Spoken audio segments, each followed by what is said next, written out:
The invisible man. The invisible man.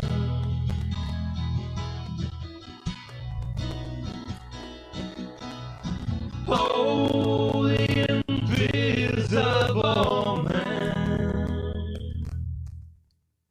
Well, hello everyone. Thank you so much for joining us once again for another exciting episode of The Invisible Man. We have a return visit from Carrie Luce Forsythe, or Luce from Load, with us today. So returning, this is going to be part two.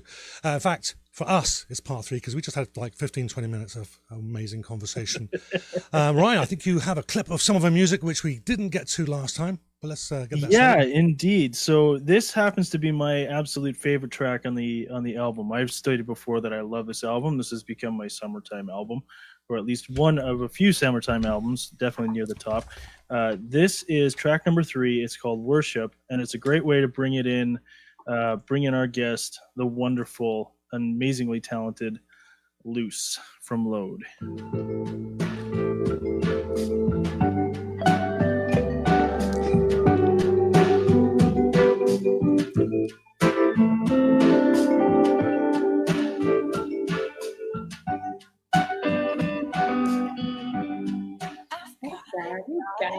Good.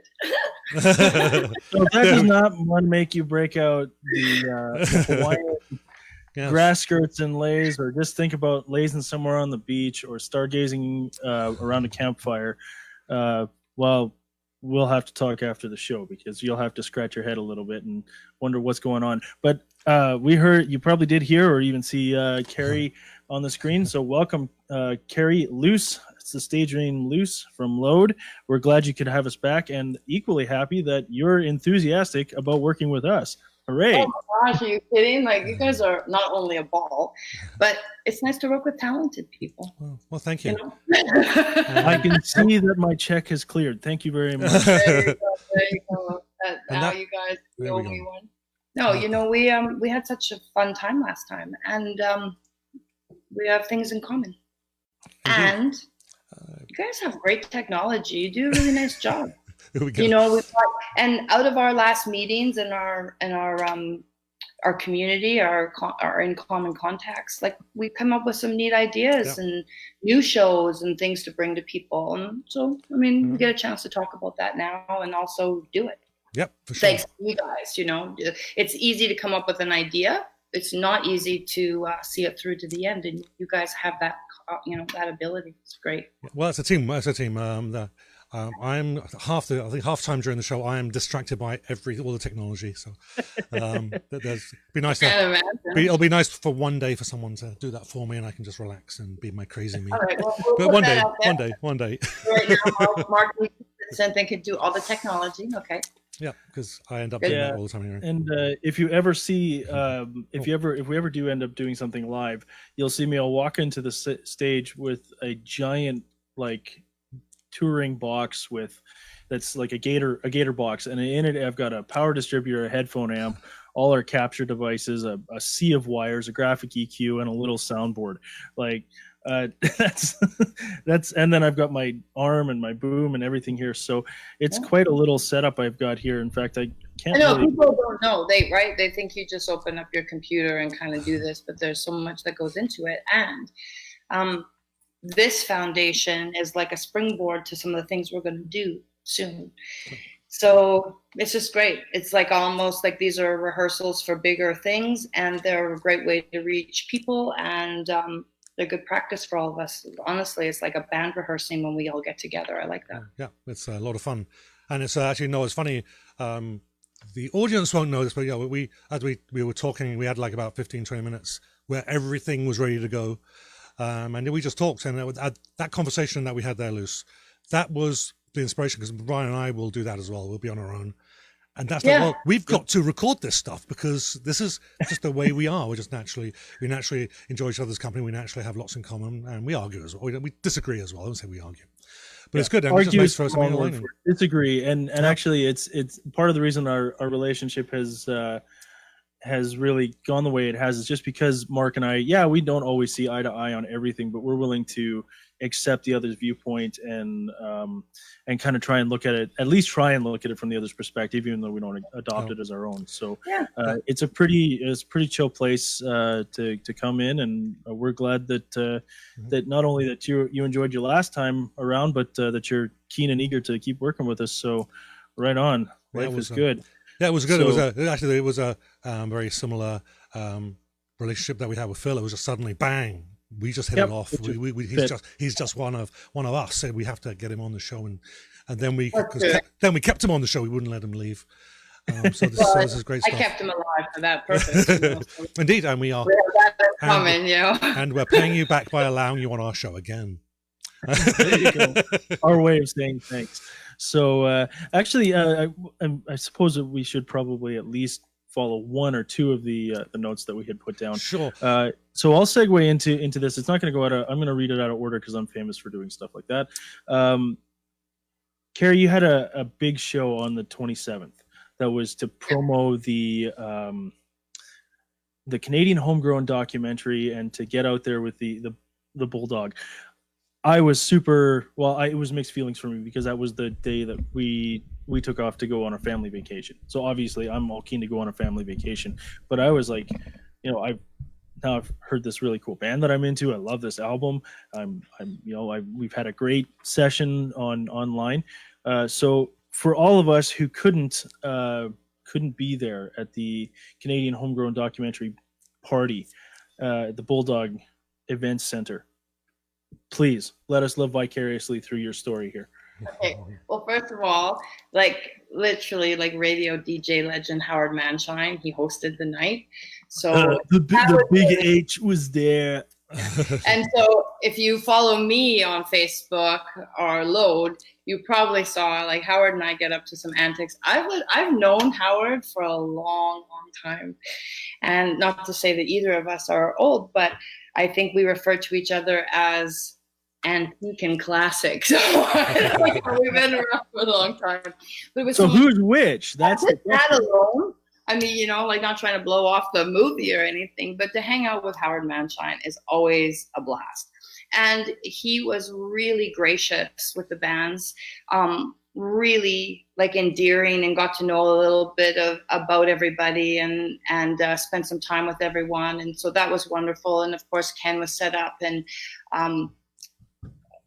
I don't know, it was kind of a magical night. And what I got out of it more than anything is one of the bands in the documentary, they're called Bush Stones and the Lucky. And I'd never heard of them before, and they were in this documentary. And this documentary is kind of for people like me in this instance, because I don't know, I didn't pay attention to these guys. And even in the beginning, I liked them, I met them, but I still didn't really get their music or hear their music. But they performed live at that show. They were the first band to go on. And I fell in love with them. They're my favorite summer band now, Bush Stones and the Lucky. My new CD that came out, Loose Overload, it rocks. It's fucking great. It's a perfect summer album. But I'm in love with Bush Stones and the Lucky. And then there's a guy in my band, Kyle. I always refer to Kyle as the glue of Load. He plays in another band, a real heavy, theatrical bass, kind of fast-paced heavy metal band called Hamfist. And they were fabulous.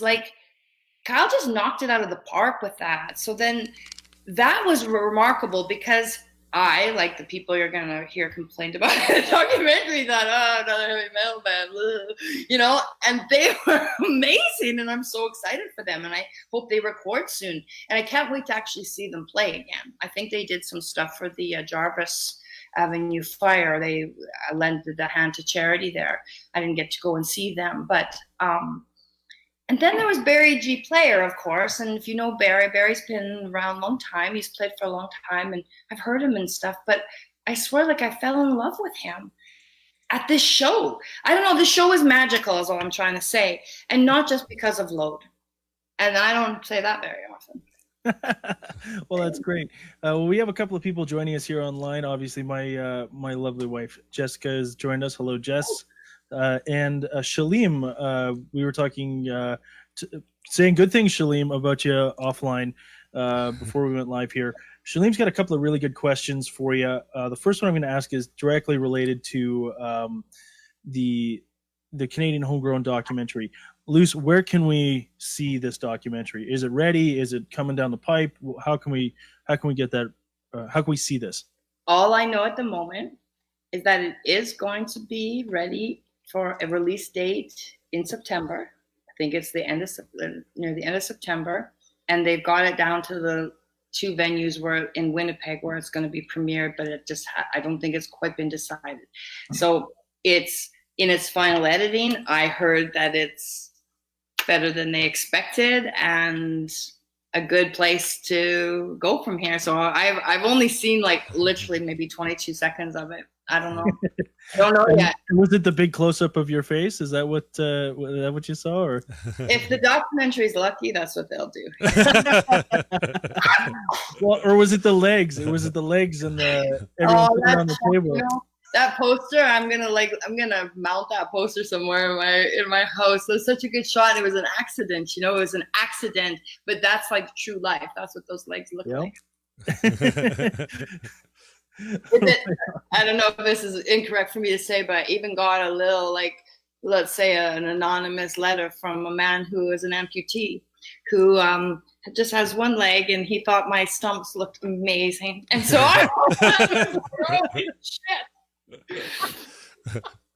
I'm telling you, my inbox, and when I say inbox, I am referring to my messenger inbox, is incredible for messages. One day we'll do a show just like picking out the highlights of that.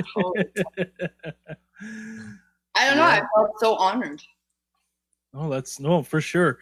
I don't think anyone has ever accused me of having nice stumps. Hairy chicken legs is usually what I get. But there's a niche market for everything, man.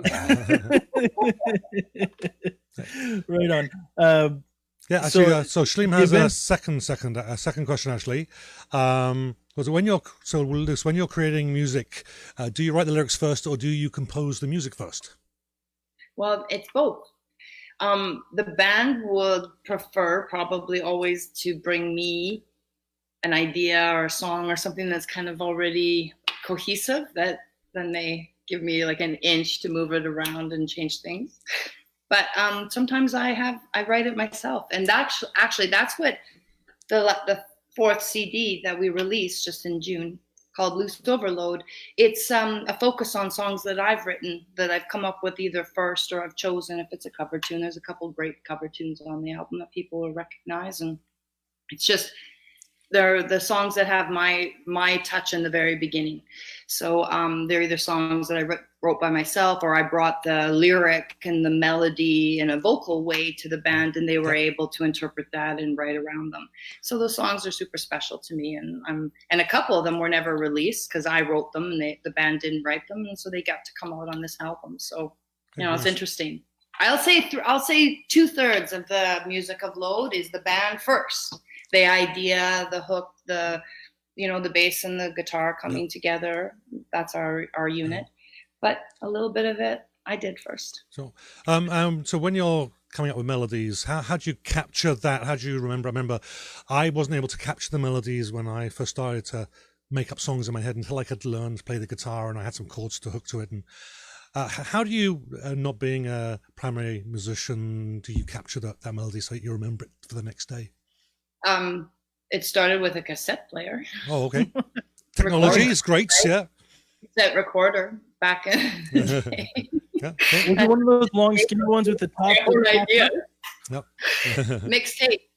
And then, ADATs and being able to record things. And now, of course, technology is like through your MacBook Pro and your BlackBerry, being able to, or your iPhone, to be able to voice record an idea. And like, even just to hit upon that, we just released our 4th album. We obviously have experience writing music, but just last night in rehearsal, Kyle and I, our guitar player, who started with us as a bass player, So he has a very well-rounded idea of the rhythm and the guitar and that whole vibe. So him and I do a lot of things together, and we wrote a new song last night and started a children's song. Both of him and I have children, and we just on the side started talking about an idea for a child song and wrote one. And so that was like exciting. You know, that's like so amazing. We might just be on the coattails of a new album, but we're already writing new music and always thinking about things, and there's a magic to that. It's like a good recipe. Right. That's a magic of having a partner that you can work with.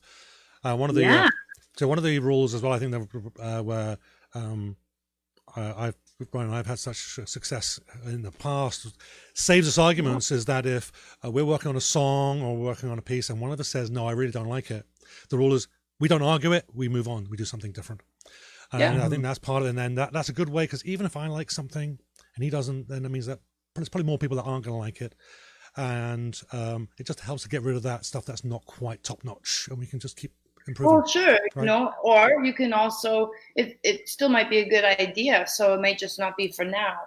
And so sometimes things get like recycled a little bit, but in a more modern way, or what you couldn't bring to it at that moment, you've learned and progressed, and suddenly an idea you had a long time ago has a new life. So like I'm never about just throwing things away, but there are things to move on for, because it is, if you're a band, it's a group decision. Yeah. Right. If everyone's got to, and someone always feels not the best about something. Yeah. But, you know, even me, especially on our second album, there's a song that I just wish wasn't on there. I'll never say what it is or whatever. Actually, people really like it, and it drives me crazy. I didn't want to do it, but I did it. And, you know, one song out of 3 albums, I can't complain. Right. So like I compromise, we'll say, on something to make other people happy, and that's important in your band. Indeed. I got it. Other songs. Actually, one of the songs on our album, I didn't say what I mean. It was a song I wrote when I was, the chorus at least I wrote when I was 16, and it was a horrible little melody. And it was, I didn't say what I didn't mean what I said, but I love you. That's all that counts. And it was horrible, but it stuck with me for years and years and years. I changed some of those boring C and G, and I chose it into the major ninths, and I love you, yes I do, and suddenly we have a hit song. You know, we wrote the verses, but I was 16. I mean, come on, and that stuck with me. And the thing was is that the melody, even though I didn't really care for it, it stuck with me. And I'm like, well, if it's sticking with me, it's going to stick with other people. Let's work anyway. So that's to what you said anyway. Yeah. And you know, there's 2 songs on the new CD that, like, original Load wouldn't, let's say, do. I held on to them for a little while, and new Load thinks they're great, so that I'm okay with all of that. So sometimes it's just timing. And, you know, Mark, you can understand this as well as I can. I'm not sure if Ryan's there, but like sometimes you're ahead of your time. Indeed. I was writing hit songs for the 21st century in 1981, 1982. So, yeah. Exactly. There we are, right? So 20 years ahead of my time. For sure. So here we go. Let's go back to some of those questions. It was a conversation I had with Shalem actually last weekend. And it occurs to us, we went straight into the deep stuff, and we didn't hit the usual about yous. And I couldn't answer a lot of his questions. So I think maybe, I know you weren't originally from Winnipeg. So can you tell us about where you grew up and what it was like there, and maybe how it was different from life in Winnipeg? It was a different planet, but that's another podcast. No, that said, you know, I was born on Vancouver Island, you know, in a small community called Comox in Courtenay. My father was in the military, so he's in the Air Force, and large military Air Force base on Vancouver Island, and so I was born there. I lived in Beausejour, Manitoba as a elementary school child, and then I also went back to Vancouver and actually grew up like my elementary years until grade 9 in Vancouver, Jericho Beach, West Point Grey. Yeah. Right. No home of the body bag. Okay. The home of feminism and good size ovaries is all I'm going to say about that. Okay, lovely. So how And then, did, and then we moved to like Alberta. I lived up north in Alberta on the largest military establishment in Canada. So like, I have a very interesting view of like First Nations communities because Air Force bases are always located right next to First Nations and on First Nations land. I have a really interesting idea about the whole west coast of prairies. I haven't lived in the eastern part of Canada, but I've traveled there, of course, and traveled all through North America because of my parents' background in the military. And then ended up in Winnipeg when I was just 15, I was 15. So I kind of landed here and I've stayed here. But I also have a home in another country in Mexico since 2007. So, we try to keep the beach in us a little bit. There's no beach in Winnipeg, but I live on the river. I love the water. That's my story. I love the water. I was born on the water. I still live on the water. Okay, I'm actually just going through the chats here, and I think we're going to hand over some of the questions here to Shaleem. He's like a slew of them streaming through. I think we should just contract you, Shaleem. Let's get him to write our questions for us. Give me the lightning round. Yeah. So, how do you keep the songwriting fresh, and what continues to inspire you? Kyle and I were talking about this yesterday. I don't listen to a lot of current music. I hear like favorite music. I spend time writing all the time. And so I don't know if that's a good thing or a bad thing. I love music. I grew up with a father who loved to like sing, and we camped and we traveled and we just listened to music in the car and at home. I was given an 8-track player when I was a kid, like just love music. And everything in Load is different. Every single song is different, yet it sounds like a Load song. We have a very interesting way of putting songs together and creating a vibe that sounds like nobody else, yet every song does, we're not AC/DC is what I'm saying.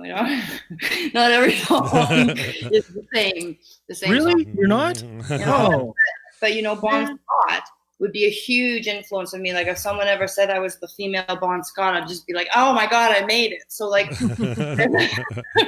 so I'm talking about old school or new school AC/DC, I guess, and not to criticize anyone. I'm just making a point. We're very unique.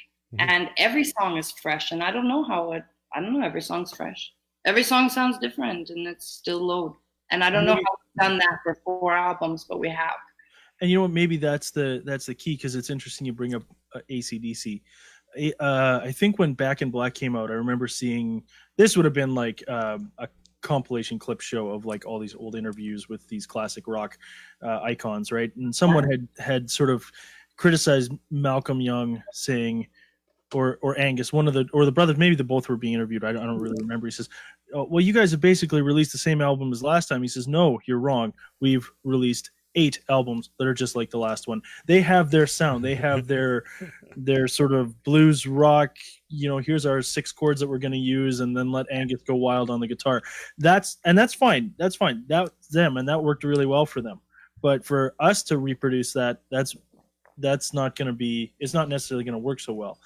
But maybe their first album got the attention or the marketing or whatever, and they were able to just redo that and build from it. I think when you're an independent artist, perhaps you have to keep current and fresh, or you're, everybody's got a different slant on things. So I guess it's just your ideas may be different. I don't know what it is in the industry that they actually look for. But when I say we're no AC/DC, I mean, you could, them or like ZZ Top, right? Great bands, amazing, but like every song is the same as far musically, chord structure, and they, and whatever they change up, like that's their sound, but it all sounds the same. There's not one Load song that sounds the same, like the same chord structure and the same way of kind of doing it. Yet every song sounds like a Load song. So I think that just gives us a uniqueness, but it also maybe hurts us because we don't have that repetitive, I don't know, we're repetitive in a different way. Yeah, it's actually a challenge. I don't know what to say about that. We're not derivative. No, but it's there was a a few years back we were practicing, and I played a brand new song, and it was good enough. It was decent. It was something I think we've played it live. But the drummer we had at the time, Dan, I just said, "Oh, that's decent. It's just, it's another It's All in the Mind song." And then I'm like, "Oh, I didn't like that. I didn't like. I wanted to go." So I actually went out and got bought like 3 or 4 pedals. Anything I could try and make our stuff sound a little bit different for each song. I do make an effort for introductions and stuff, make sure that it's a different song coming, but then you kind of settle back and you have those particular chords you go back to. I'm a big fan of the major ninths because it sounds wonderful, or a minor ninth. And but it does kind of sound a bit samey after a while, right? Yeah. We've had the same writing nucleus like since the very beginning of Load, but we've been really lucky to have filtered in and out other players, especially guitar players. Right. So when you add someone like Kyle Hauser to the mix, and you add someone like Jimmy Parisi, and on our last album, Johnny Stewart, if you know anything about guitar playing, like these guys are stellar. And so they have a similarity. They have a sensibility that is courageous and rhythmic together, right? They're not just studio players. They're not just reading music. They literally interpret things and make it their own. So that keeps it fresh. It's like, even when we play our own songs, if something comes up that's better, we refine it. We were always trying to make things better without losing the foundation. And also, our band is a jazz-based, hillbilly, punk rock, blues, pop rock band with an alternative feel, right? So in other words, you're everything. Bring that to the table. It really is a mix of the styles that we all bring to the table, that we all grew up with, that we just know in this moment is the right one to pull out. There's a lot of genres, so that's why we sound different yet the same. Right. So interestingly enough, I think maybe that might be the answer as to why you keep fresh. Yeah. Right? Yeah. When you define yourself as insert genre here, and all your genres fit, you've got multiple genres in here, it's real easy to not get stale because you always got sort of that load. You've got a very specific vocal quality. Your guitar players sort of have, and your band sort of has this really nice locked in feel to them. So it doesn't really matter. It's kind of like how if you listen to Led Zeppelin 1 and then you listen to Physical Graffiti, you can hear the difference in the band. Same band. It's still Robert Plant singing vocals. It's still Jimmy Page playing guitars and John Paul Jones and John Bonham. But it's different. They have different feel because they're not locked into, we're just going to continue playing the psychedelia and the kind of bluesy rock that we were playing on Led Zeppelin 1. No. They've got a growth and a change, right? Yeah. You can see that over the course of their, over the way that as they produce, right, and all the way up to In Through the Outdoor, right? So right. When you so contrast that to say a band like AC/DC or some of the other ones that we mentioned, where this is our ZZ Top, right? Here we are. We are a Southern blues band. Well, you only have so far that you can go. That's right. The range isn't there. You're locked into that. And so when you ask yourself, you listen to the 20 albums that ZZ Top released. Yeah, and it is. You're gonna it's absurd. But the thing is, what songs do you that stick out to you, right? On that album, you're gonna listen to the song and you're gonna be like, I've heard this song out of a 10-song album. I've heard this song 6 times, and I've heard this other song twice, and I've heard this other song whatever my math is, right? Yeah. So you've basically heard 4 songs 10 times, right? Or whatever that math. You get what I'm trying to say here. But then when you listen to a band like Load, so we can switch gears from Worship, which has got a really nice groove, to a song like No Harm Done, which has got a really hard edge, sort of, it's guttural almost how you're singing that, right? So and you've really switched from one to the next, and it's the same band. I can listen to it. It's the same band. And then I don't know, I mean, Sun Up, Sundown is just me, right? And some ethereal sounds, and that's like a whole different thing. And that song just got picked up by Lollybox Productions in Europe. You know, it's gonna hopefully end up in a movie soundtrack, and it's beautiful. But it's again like a very different vibe. And then you do something like Holiday, and Holiday is just a super duper blues tune. No, it's a sexy, sultry blues tune.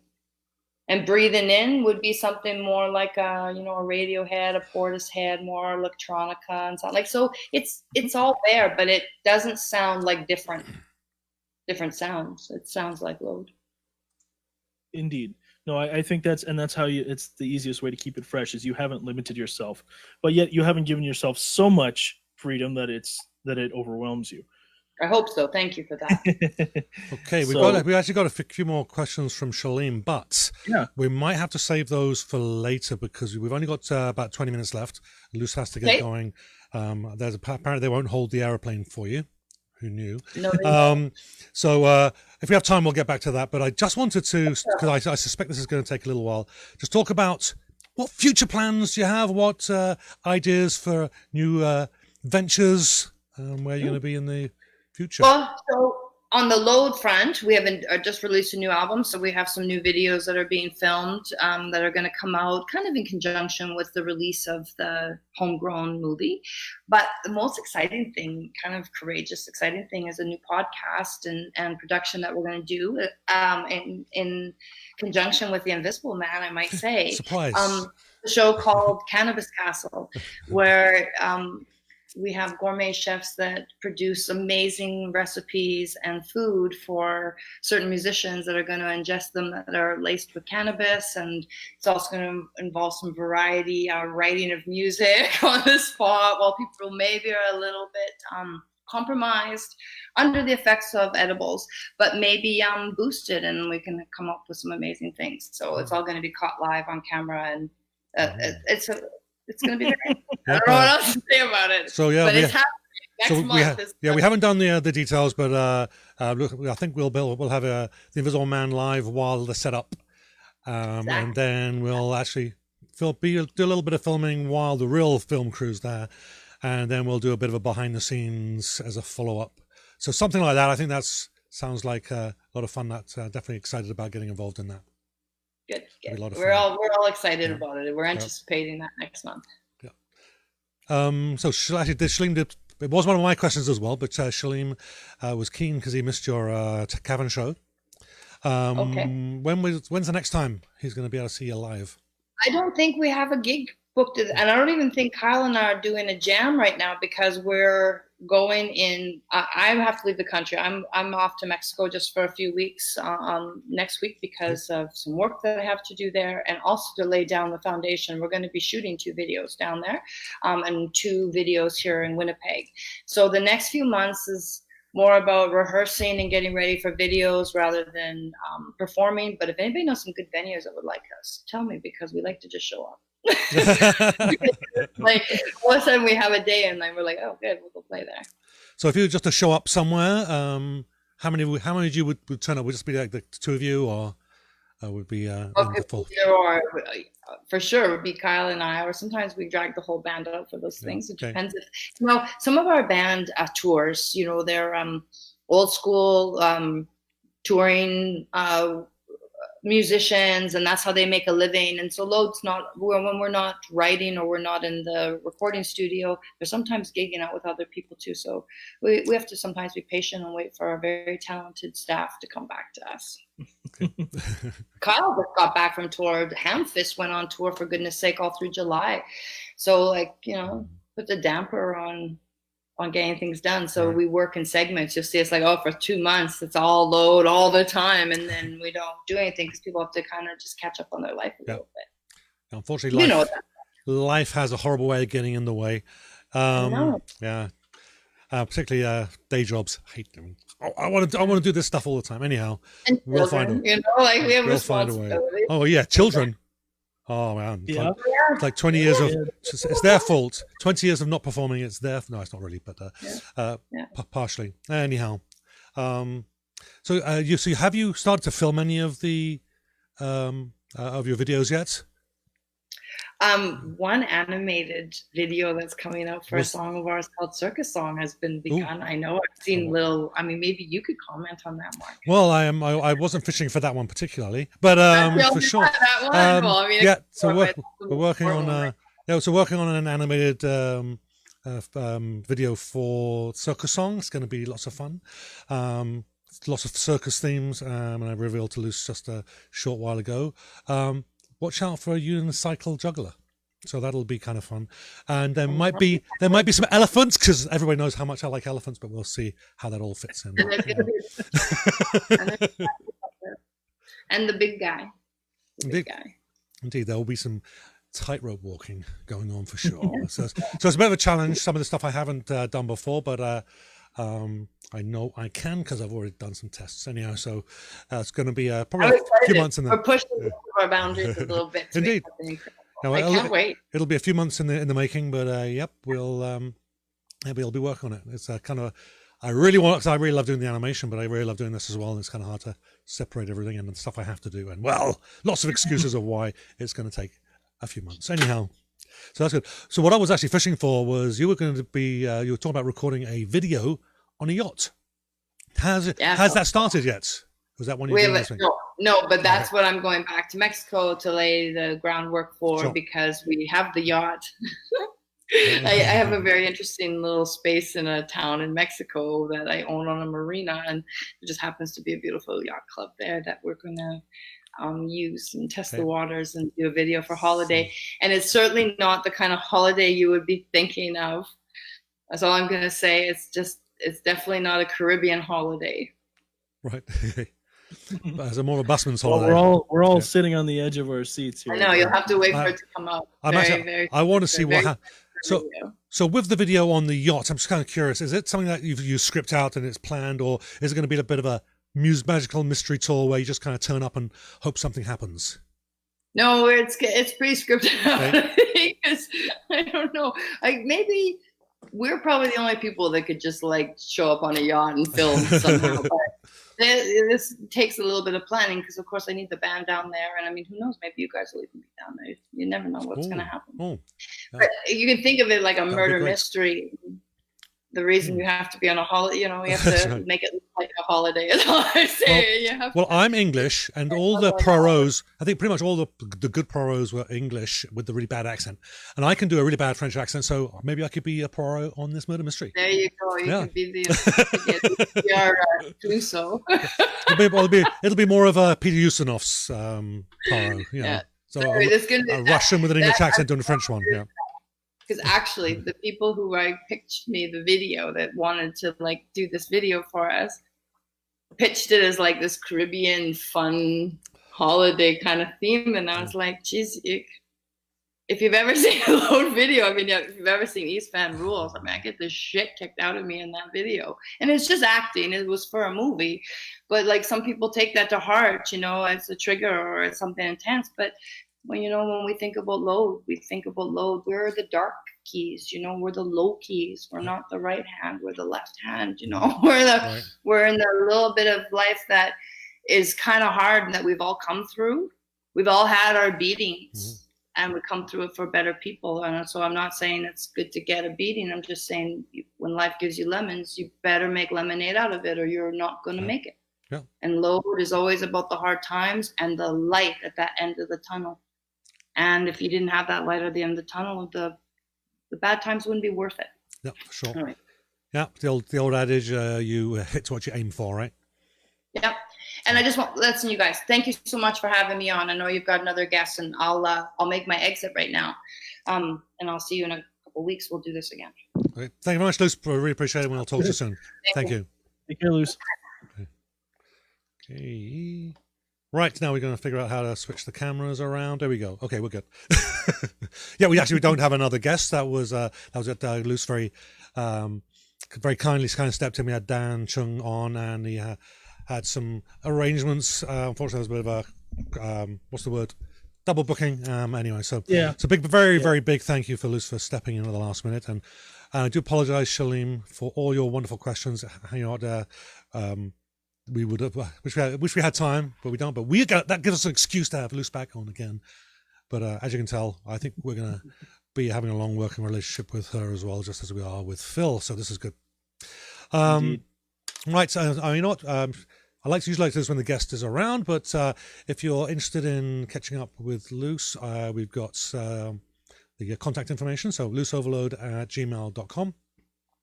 And then you check out luceoverload.com. There are some electronic press kit. There's a list to several videos on there. I think they're from a few years ago. And you can download the CD, and then there's the links to all of that stuff. And there's something else on there as well that I was going to mention, but I can't remember. Go check it out, luceoverload.com. And of course, you can follow her on load.canada on Facebook, and she's on SoundCloud. Take a snap of that. I'm not saying that out loud. It's going to get it wrong. Anyhow, we get back here. While we're at it, we'll go the usual routes there. So if you want to, all the updates on The Invisible Man can be found on our website, theinvisibleman.ca.